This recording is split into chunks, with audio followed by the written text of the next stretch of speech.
Discovering the human anomaly.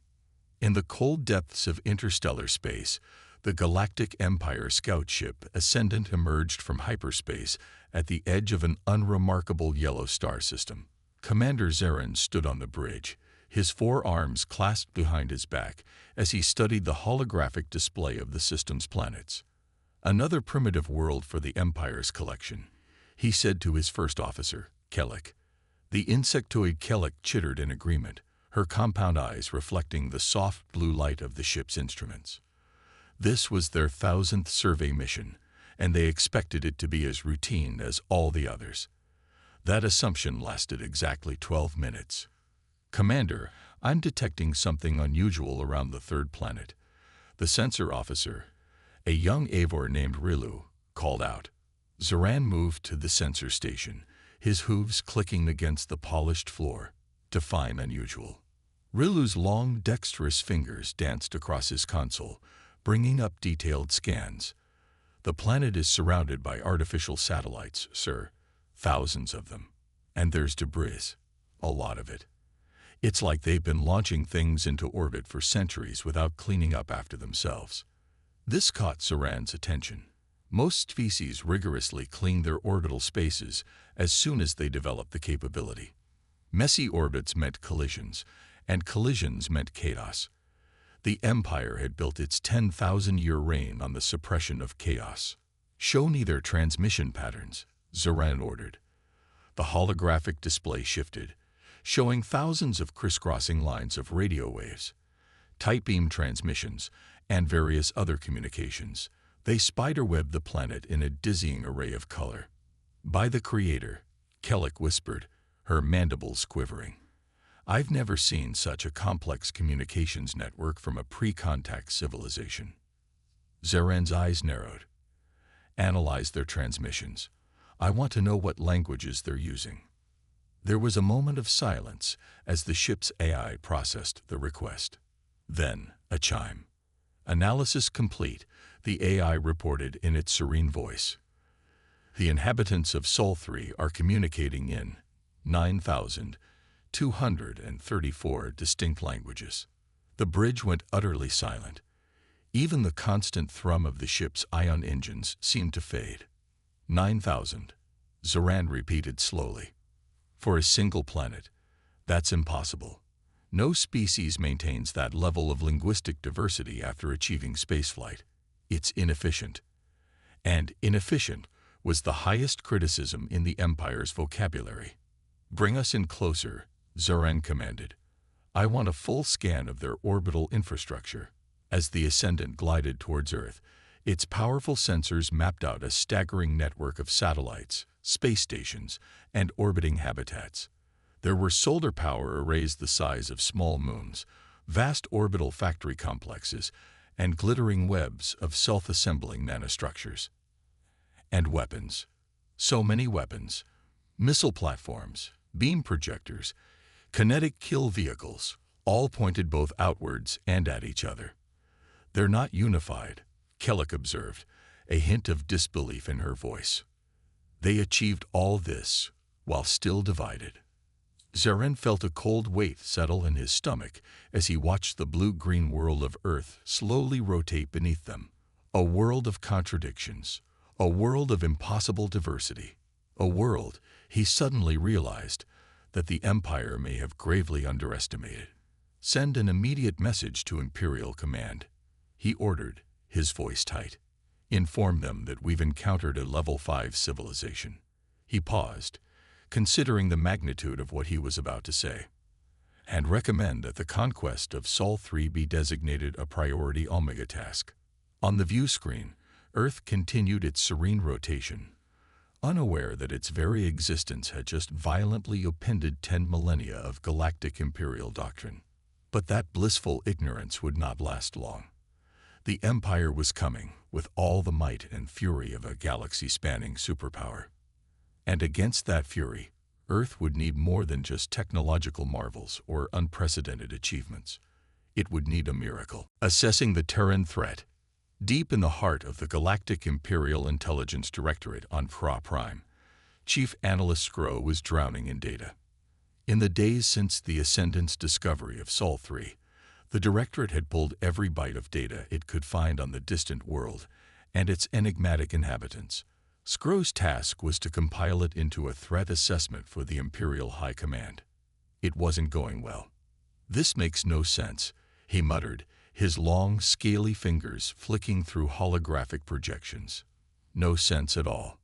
His assistant, a young Trigian named Flynn, looked up from his own data terminal. "What doesn't make sense, sir?" Scro gestured expansively at the glowing data streams surrounding them. "All of it. The humans, they don't follow any of the standard developmental models. Look at this." He brought up a timeline of Earth's history.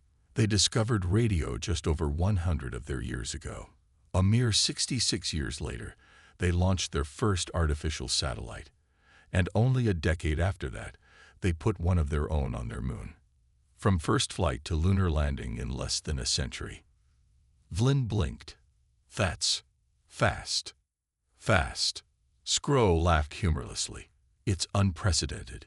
In the entire history of the Empire, no species has ever advanced that quickly."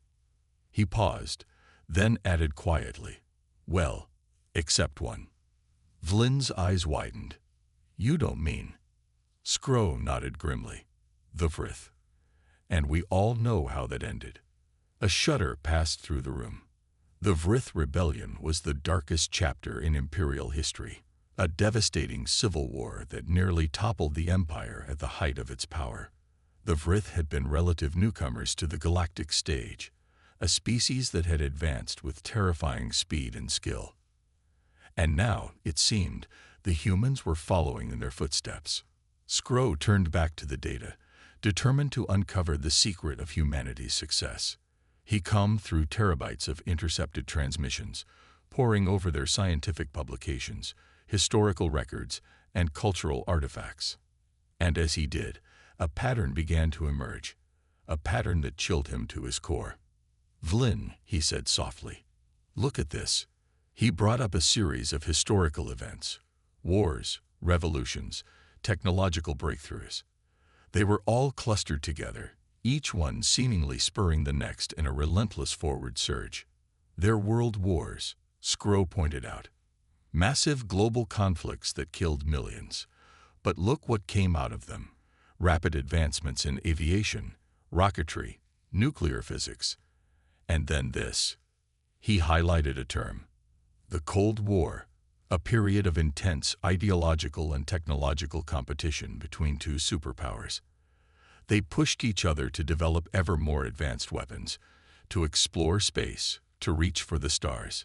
Scro turned to face Flynn, his expression grim. "Conflict," he said simply. "That's the key. The humans, they don't advance despite their conflicts. They advance because of them." Flynn frowned. "But that goes against everything we know about societal development. Conflict is inefficient. It wastes resources, stifles progress." "For us, yes," Scro agreed. "But not for them. The humans, they thrive on chaos. They turn it into a source of strength." He looked back at the timeline, at the dizzying pace of human progress. "And that, my young friend, that is what makes them so terrifyingly dangerous." Scro straightened, his eyes hard.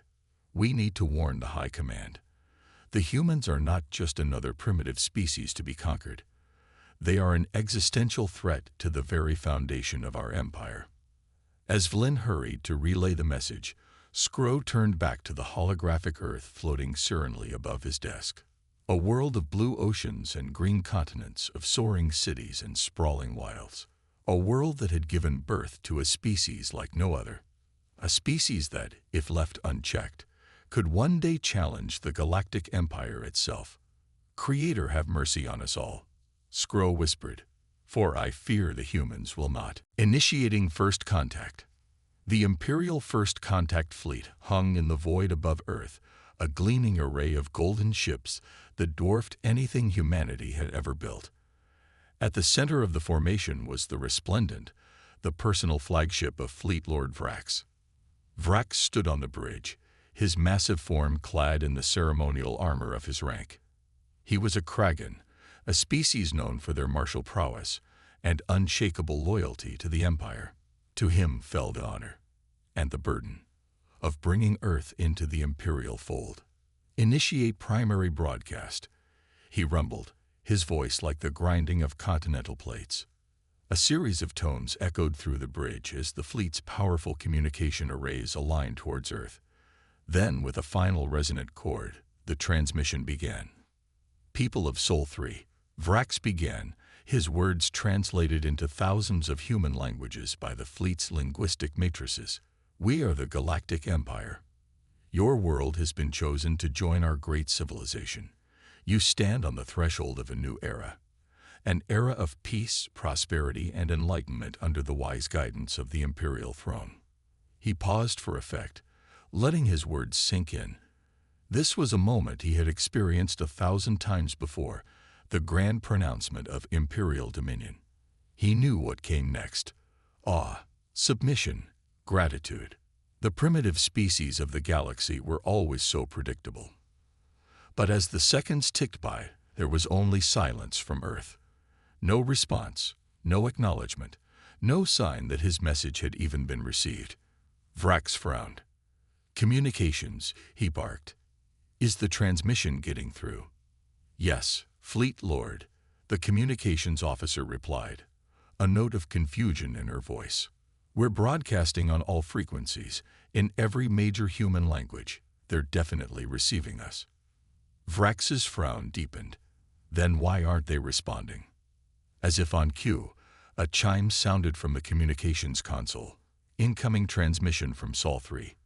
The officer reported. "On screen." Vrax commanded. The view screen flickered, then resolved into an image that made Vrax's eyes widen in surprise. It was a view of Earth from orbit, the planet's blue oceans and swirling white clouds, starkly beautiful against the blackness of space. But it was what was in the foreground that caught his attention. A fleet of human ships, hundreds strong, arranged in a precise defensive formation around their world. They were small compared to the Imperial vessels, but their sleek, predatory designs spoke of a technology far more advanced than their relatively brief spacefaring history would suggest. And at the center of the formation was a ship unlike any Vrax had ever seen. It was massive, easily dwarfing even the Resplendent, its hull a seamless expanse of jet-black material that seemed to absorb the very light around it. It had no visible engines, no apparent means of propulsion, and yet it moved with a fluid grace that defied explanation. As Vrax watched, the black ship began to glow with an inner light. The glow intensified, brightening until it was a blinding white. And then, the ship vanished. One moment it was there, the next it was gone, as if it had never existed. Vrax blinked, his mind struggling to process what he had just seen. What in the name of the Creator? His words were cut off by a sudden, blaring alarm from the tactical console. "Fleet Lord," the tactical officer shouted. "We have incoming." "Incoming what?" Vrax demanded. In answer, the view screen changed again. This time, it showed a barren patch of space, far from Earth, a region that had been empty mere moments before. Empty no longer. The black ship was there, hanging against the stars like a hole in the universe, and around it, appearing out of nowhere in flashes of impossible light, were more ships. Dozens of them, hundreds, thousands. A fleet to rival the Imperial Armada, materializing out of the quantum foam of spacetime itself. And every single one of those ships, Vrax realized with a sudden, sinking certainty, was aiming their weapons directly at him. "Creator, save us," he whispered. "What have we awakened?" Reevaluating Imperial Doctrine. In the grand strategy room of the Imperial Palace on Kra Prime, the mood was one of barely controlled panic. The Galactic Council, the ruling body of the Empire, was in emergency session. Holographic displays filled the cavernous space, each one showing a different aspect of the unfolding crisis at Sol 3. Fleet dispositions, tactical analyses, projections of military and economic impact, all painted a picture of an empire suddenly faced with a threat it had never imagined. At the center of the room, presiding over the chaos, was Empress Skra herself. She sat on a floating throne of shimmering energy, her face a mask of imperial calm. Only the rapid twitching of her vestigial wings betrayed her inner turmoil. "So," she said, her voice cutting through the din like a blade, "the humans have surprised us." The room fell silent. Eyes turned to the figure standing at the base of the throne. Grand Vizier Vrax, the Empire's chief military strategist.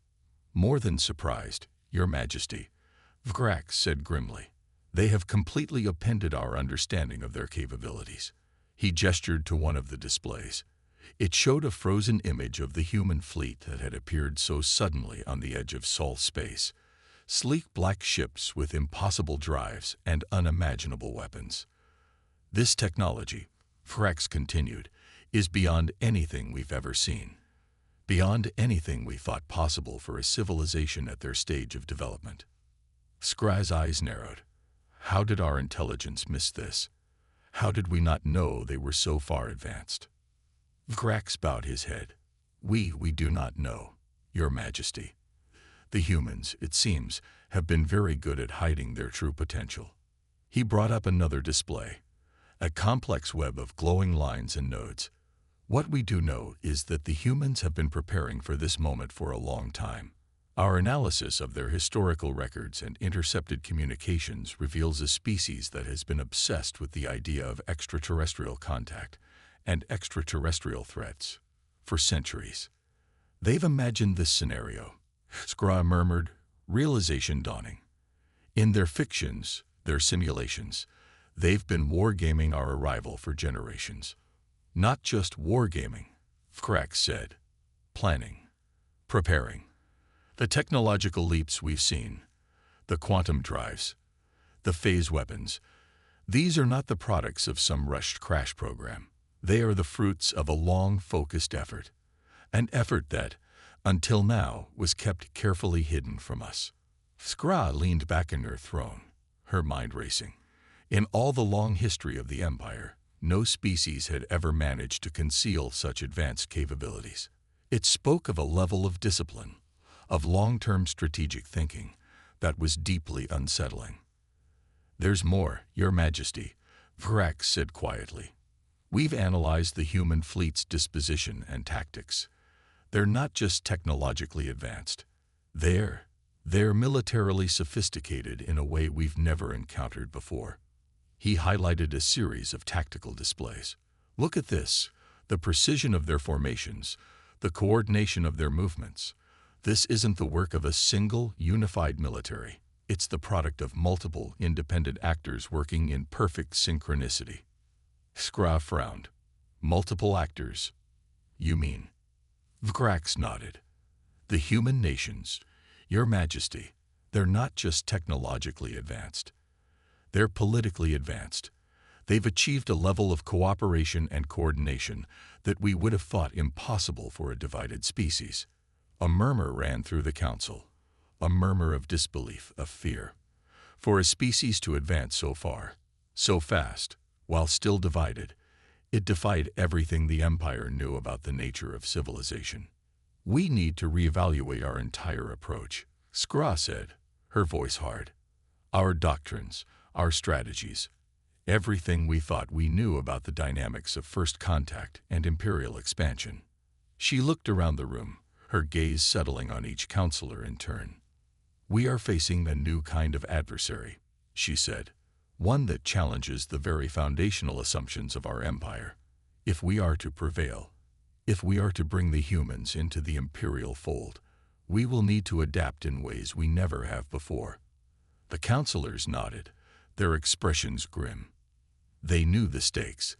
The fate of the empire itself hung in the balance. On the displays, the human fleet continued its silent vigil, a reminder of the new galactic order that was taking shape. An order in which the old certainties of imperial power, dispatching a human emissary, in a dimly lit chamber deep within the imperial palace, Marcus Dant stood before a holographic projection of the Galactic Council. He was a tall, lean figure, his dark hair graying at the temples, his face lined with the weight of hard decisions and painful memories. Once, he had been a rising star in the Imperial Intelligence Service, a human recruited for his unique insights into his own species' psychology and motivations. But that was before the Frith Rebellion, before the terrible choices he'd had to make in the name of Imperial security. Now he was a broken man, a pariah among his own kind. And yet, in the Empire's hour of greatest need, he found himself called upon once again. "Marcus Dante," Empress Skra said, her holographic form towering over him, "you stand before us as a loyal servant of the Empire, yet also as a son of Sol 3. It is for this reason that we have chosen you for a mission of vital importance." Dante bowed his head. "I am yours to command, Your Majesty." Skra's expression softened slightly. "We know the burden we place upon you, Marcus. To return to the world of your birth, to face the people you left behind. It is no small thing we ask."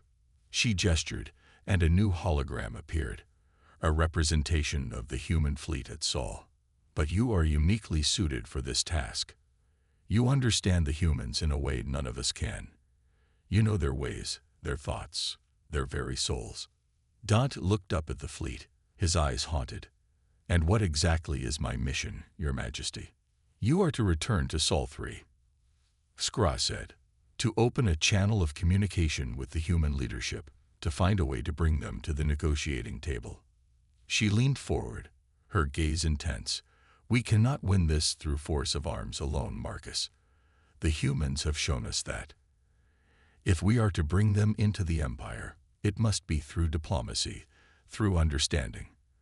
And for that, we need you." Dante was silent for a long moment. Then, slowly he nodded.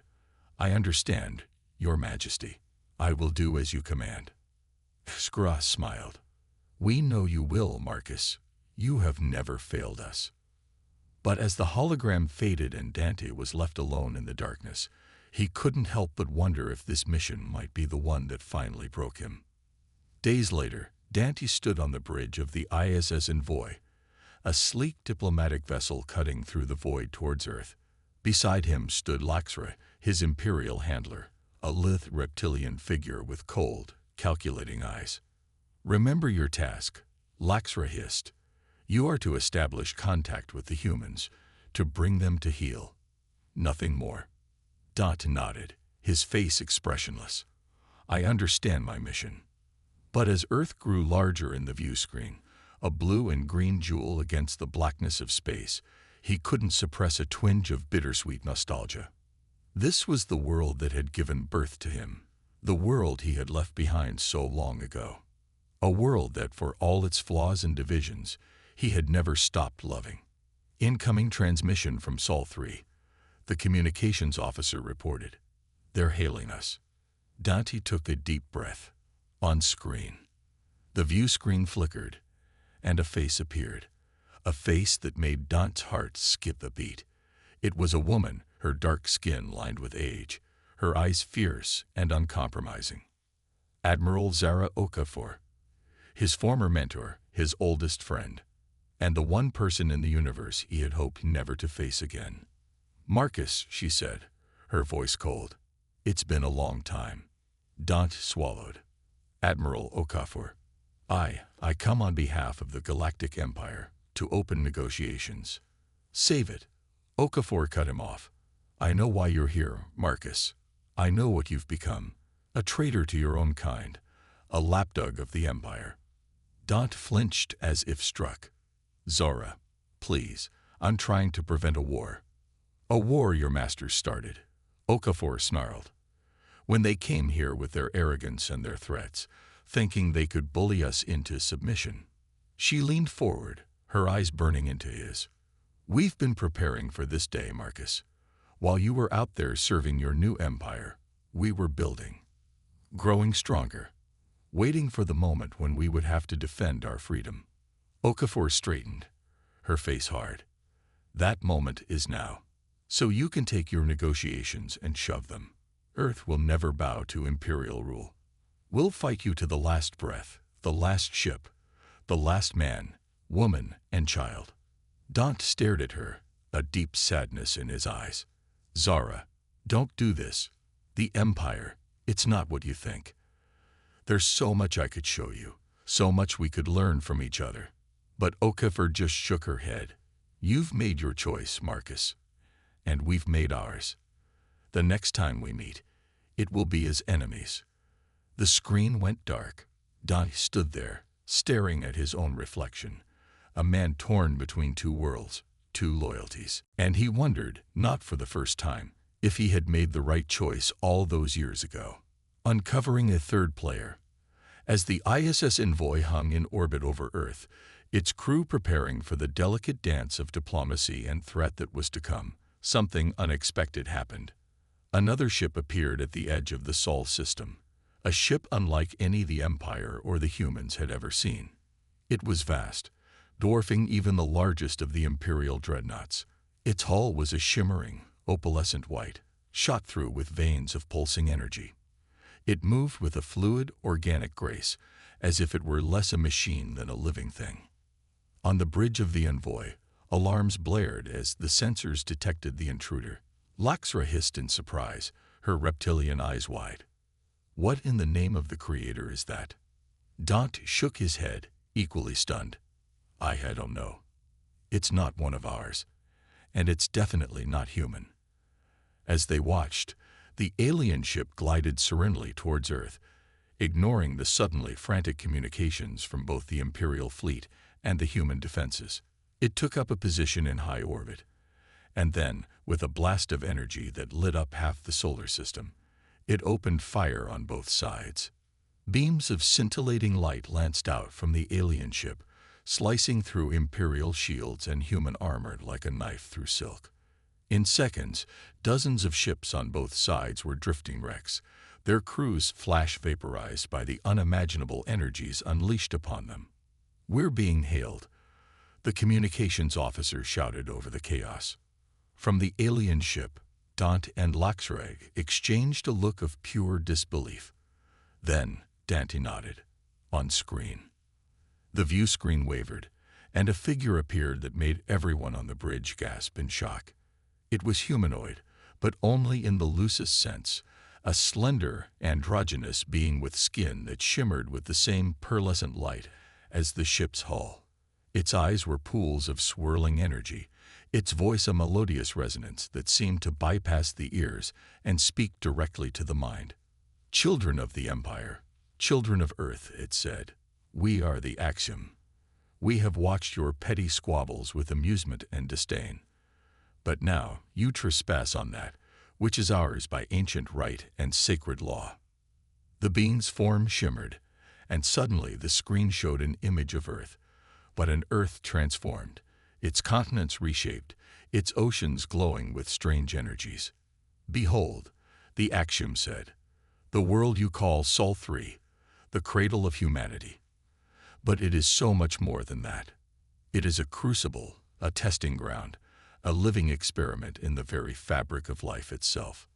The image changed again, showing strange, alien structures on Earth's surface, towering spires of crystal, vast lakes of shimmering biomechanical fluid. For millions of years, we have seeded worlds across the galaxy with the building blocks of life. We have watched and guided the evolution of countless species, shaping them according to our grand design. The Axiom's eyes fixed on Dante, seeming to bore into his very soul. And humanity. Humanity is our greatest creation, the apex of our long labors, a species with the potential to ascend to heights even we have not achieved, or to descend into the darkest depths of savagery and self-destruction. Laxra found her voice. What? What do you want from us? The Axiom smiled, a chilling expression on its alien face. Want? We want what is ours. We want the humans, and the world that is their birthright and their destiny. It spread its arms, encompassing the silent, stunned figures on the bridge. The Empire, in its arrogance, sought to conquer and enslave. The humans, in their ignorance, sought to defy and resist. But both of you have forgotten the truth. The being leaned forward, its eyes burning. You are all our children, and it is time for you to come home. In the silence that followed, Dante could only stare at the screen, his mind reeling. In a single moment, everything had changed. The Empire, the humans, their petty conflict. It all paled in comparison to the revelation of the axiom. Earth was not just a prize to be won or a frontier to be defended. It was the key to a mystery as old as life itself, a mystery that could reshape the very foundations of galactic civilization. And he, Marcus Dante, the man torn between two worlds, he was now at the center of it all. The axiom's words echoed in his mind. A species with the potential to ascend to heights even we have not achieved, or to descend into the darkest depths of savagery and self-destruction. The fate of humanity, of the Empire, perhaps of the galaxy itself, it would all come down to the choices made in the days and weeks to come. Choices that he, and he alone, might have the power to shape. Dante took a deep breath, feeling the weight of destiny settling on his shoulders, and he knew, with a sudden crystalline certainty, that nothing would ever be the same.